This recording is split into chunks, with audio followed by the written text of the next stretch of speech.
Dopamine is often misunderstood as a pleasure chemical. In reality, it is a value assignment signal. When the brain encounters an idea, dopamine answers a single question: is this worth keeping? Belief formation begins when dopaminergic projections from the ventral tegmental area tag a cognitive representation as salient. This signal stabilizes synaptic activity between the prefrontal cortex, limbic regions, and associative networks. Importantly, dopamine does not encode truth, accuracy, or logic. It encodes biological relevance. Once a belief receives dopaminergic tagging, it gains priority in attention, memory, and future decision-making. At this moment, belief shifts from information to neural investment, making later correction exponentially more difficult. Beliefs persist because they are embedded in the brain's reward architecture. When a belief reduces uncertainty, affirms identity, or predicts outcomes, reward circuits, especially the nucleus accumbens, reinforce it. Each reinforcement strengthens synaptic efficiency through long-term potentiation, locking the belief into neural infrastructure. This explains why beliefs tied to ideology, status, or certainty feel obviously true. They are physically supported by reward-optimized circuitry.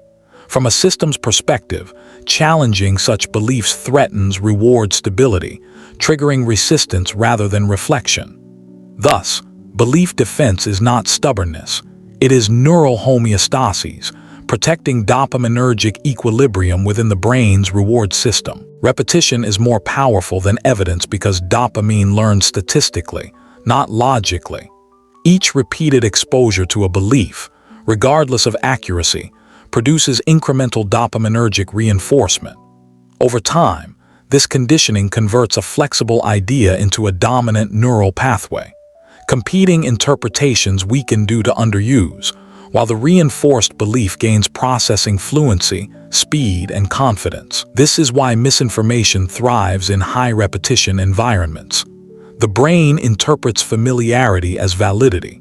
From a neuroscientific standpoint, repetition transforms belief into default cognition, making alternative explanations feel effortful, foreign, or wrong, even before conscious evaluation occurs. Human belief is not formed in isolation. It is socially rewarded.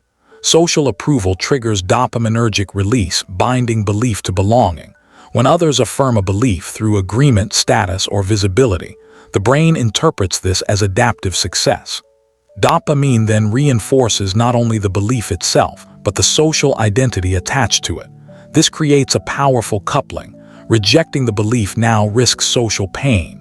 In this state, evidence becomes secondary to affiliation. From the brain's perspective, maintaining group coherence outweighs empirical accuracy.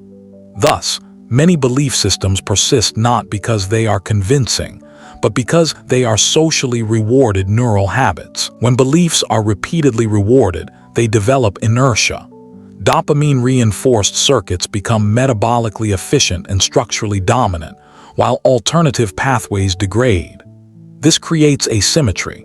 Reinforcing information flows effortlessly, while contradictory data encounters resistance at the synaptic level. Executive regions may recognize inconsistencies, but overriding entrenched reward circuits requires sustained cognitive effort and emotional cost. This is why belief change feels threatening rather than enlightening. True belief revision demands not more facts, but restructuring reward contingencies, redirecting dopamine toward curiosity, uncertainty tolerance, and evidence-based updating.